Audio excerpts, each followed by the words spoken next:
So today we're going to learn subtracting. So instead of add, we're going to be subtracting these algebraic expressions. Okay? So with addition, when we were given these, we would just get rid of the parentheses right away. Can we do the same thing with subtraction? Why are some of you shaking your head no? Because you can do it. You think we can? Yeah. We can just get rid of the parentheses right away? Once you learn to it, you can do it. Okay, let's try it the way we do addition. Okay, so the way we do addition is we just get rid of the parentheses. Okay, let's try it. So we turn into 5x plus 4. What would I write next?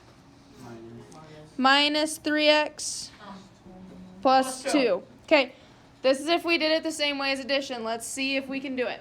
Okay, what do we do from here? We combine like terms, 5x minus 3x to get 2x. And then we get 4 plus 2 plus 6. Okay? That is if we could do it the same way as addition. I'm going to tell you right now, you cannot do it that way. Okay? That answer right there is wrong. Okay? Let's break it down a little bit. Our first goal always is to get rid of the parentheses. How do we get rid of the parentheses? You have to multiply. Let's take one at a time. Look at the first set of parentheses.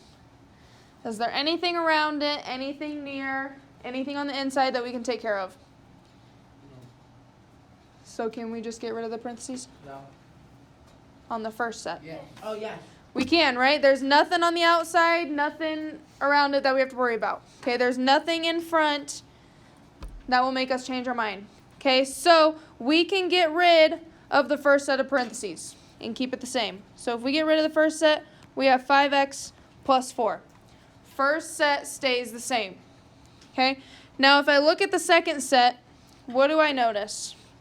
If I just look at the second set alone, can we just get rid of the parentheses? No. Yeah. There's a subtraction sign in the front. Subtraction sign also serves as what? Negative. A negative sign. Okay? What do we need to do with this negative? Turn into a positive. What sign is happening in between the negative and the parentheses? Multiplication. What property do we need to use? Distributive property. Because what's technically with this negative? Negative 1. We need to distribute that negative to the inside. Okay, so if I do that, we have negative 1 times 3x. Negative 3x. And then we have negative 1 times 2. Negative 2. Okay? That step is very crucial with subtraction. Okay? You have to make sure you distribute the negative in with the other signs. Okay? With that second set of parentheses. So now, once we get to this step, we know how to do this, right? Same steps, just combine like terms. So we have 5x minus 3x. 2x, and then we have 4 minus 2.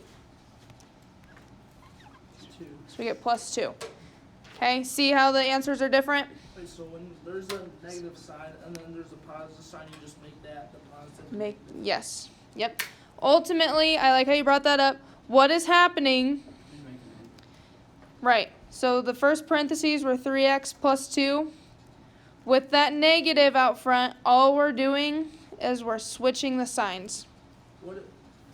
With that negative out in front, all that's happening when you're distributing that negative is it's switching the signs to their opposite. Okay? We'll look at a couple more. Let's look at A together. First, ask yourself what operation is going on. What operation's happening? Subtraction's in between, okay? So can we just right away get rid of parentheses? No. Take one set at a time. What do we do with the first set? Keep it. Rewrite it. First set stays the same. 4x plus 5. How do we get rid of the second set of parentheses? Distribute. What'd you say? Think of what's in front of it. What is in front of it? Negative 1, right? What do I do with that negative 1? Distribute. Yep. Negative 1 times 2x. Negative 2x. Negative 2x. And then we have negative 1 times 3.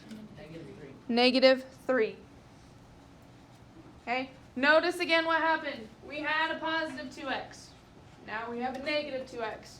We had a positive 3. Now we have a negative 3. Okay, their signs are just flipping, if you want to think about it that way. Okay? From here, what do we do? Solve. We have 4x minus 2x, 2x, and then we have 5 minus 3 plus 2. Yep. Again, how do you know when you're done with these? You can't bring 2x plus 2. Right, you can't combine anymore. There's no more like terms. Okay, go ahead and do B, and then do the one right below it on your notes on that last slide. Okay, do those two. B, first ask yourself what operation is in the middle? Subtraction. Okay, so can we take the parentheses away right away? No, we gotta take it one set at a time. First set, what do we do with the first set? Just write it out. Rewrite, because there's nothing in front that we have to worry about. So we have negative 3x minus 5. With the second set of parentheses, what do we have to watch out for?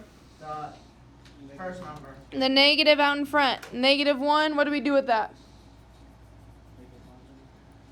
We're going to distribute, right? So we have negative 1 times negative x. Positive x. Negative times negative is positive, and then we have negative 1 times negative 1, positive 1. Awesome. Combine like terms. What are like terms that we have? What's a like term with negative 3x? X. Yep, negative 3x plus x. Negative 2x. And then we have negative 5 plus 1. Negative 4, right? Yep. Questions so far? No. All right, last one we're going to look at together is another subtraction problem. What do we do with the first set of parentheses with subtraction? Keep it. Keep it the same. Nothing happens. Negative 2x minus 3. What do we do with the second set? Distribute. Distribute. Negative 1 times negative 4x. 4x. And then we have negative 1 times 2 minus 2. From here, we have negative 2x plus 4x. Positive 2x. Negative 2x plus 4x, we get positive 2x. And then negative 3 minus 2, negative 5. Okay? Any questions? No. All right.